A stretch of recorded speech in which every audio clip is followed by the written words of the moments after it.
Konfrontasi terbuka antara Amerika Serikat, Israel, dan Iran membuka kotak Pandora kekuatan rezim Mullah di Teheran yang selama ini cukup tertutup di media.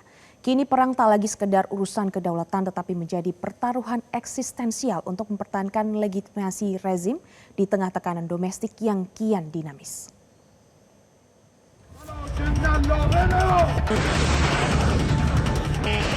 Eskalasi militer yang melibatkan Amerika Serikat, Israel, dan Iran telah merenggut banyak aktivitas masyarakat Iran.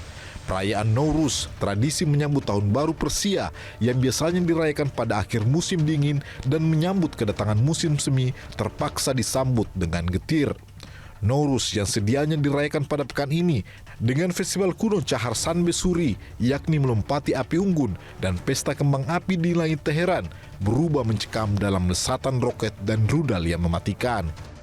Namun yang di luar prediksi banyak pihak, Iran yang dikenal sebagai negeri para mula ini mampu membuktikan doktrin perlawanan yang mereka agungkan sejak revolusi 1979 dengan tetap bertahan di tengah gempuran Amerika dan Israel.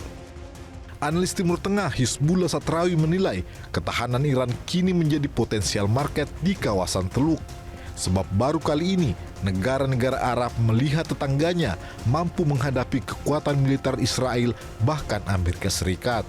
Bagi publik Arab, publik Timur Tengah, selama ini mereka menginginkan adanya pahlawan yang bisa mengimbangi Israel yang seakan-akan di atas hukum, yang bertahun-tahun semina-mina, dan tidak ada satupun dari negara-negara Arab ini yang selama ini mengimbangi itu.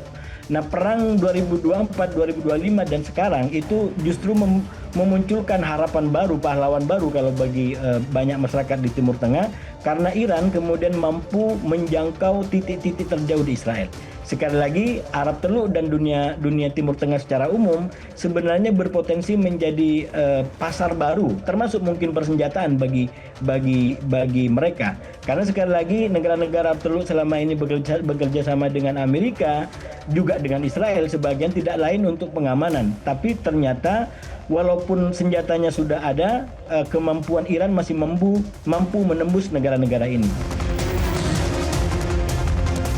Kekuatan Iran menghadapi tekanan perang memang tidak bisa dianggap remeh. Di bawah embargo Amerika Serikat dan PBB sejak revolusi Iran 1979, negara ini tetap mampu memproduksi alutsista yang super canggih dan mematikan. Iran juga teruji dalam menghadapi perang berkepanjangan. Terbukti baru 1 tahun berdiri pada 1980, negara yang dulunya merupakan kekaisaran Persia ini sudah terlibat perang Irak selama 8 tahun. Pengamat Timur Tengah Faisal Assegaf mengatakan nasib Irak memang akhirnya tumbang oleh invasi Amerika Serikat, tapi Amerika akan kesulitan menghadapi Iran karena pemerintahannya jauh lebih solid dan kuat. Ya, pertama Irak ini sangat berbeda dengan Iran. Irak itu penduduknya itu setengah-setengah antara Irak Utara Sunni dengan Irak Selatan seperti Basra, Najaf, Karbala, itu adalah kota-kota mayoritas Syiah. Jadi ketika Amerika menumbangkan Saddam Hussein, itu yang senang adalah komunitas Syiah karena mereka selama ini menganggap ketika di rezim Saddam Hussein yang Sunni, Syiah itu sangat diskriminatif. Syiah itu banyak terjadi pembantaian oleh rezim Saddam. Nah, setelah kematian Saddam, ini yang berkuasa adalah rezim Syiah. Nah, ini seperti buah si malakama oleh Amerika. Ketika Amerika bersama pasukan multinasional lainnya menurunkan rezim Saddam, sekarang rezim Syiah yang berkuasa di Irak itu dalam payung koalisi pasukan mobilisasi rakyat itu menyerang pangkalan-pangkalan Amerika dan juga kedutaan Amerika yang ada di Irak, termasuk di Erbil, konsulatnya. Setelah pemimpin tertinggi Iran, Ayatollah Ali Khamenei gugur dalam serangan Amerika Israel, tak lama berselang Iran menunjuk putra kedua Khamenei, Sayyid Mojtaba Khamenei sebagai pemimpin baru. Penunjukan ini menjadi sinyal bahwa rezim Mullah tidak sedang goyah, melainkan sedang mengkonsolidasikan kekuatan di bawah garis keturunan yang paling dipercaya. Di tangan Mojtaba, doktrin perang Iran diprediksi akan jauh lebih masif. Dukungan penuh dari Korps Garda Revolusi Islam Iran atau IRGC membuat Teheran tetap mampu menggerakkan proksinya di seluruh Timur Tengah, mulai dari Hizbullah di Lebanon hingga Houthi di Yaman untuk menciptakan lingkaran api di sekeliling Israel. Namun perang bukan hanya soal ideologi, tapi juga logistik. Pertumbuhan ekonomi Iran yang mencapai 5% pada beberapa tahun terakhir menjadi kekuatan tersendiri. sektor minyak dan gas tetap menjadi tulang punggung dengan kontribusi hampir seperempat dari total PDB.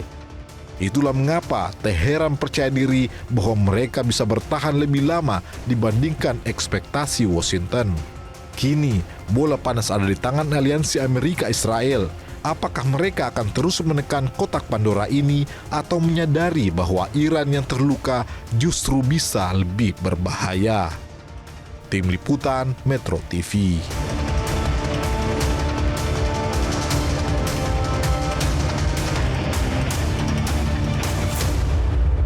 Jelajahi cara baru mendapatkan informasi. Download Metro TV Extend sekarang.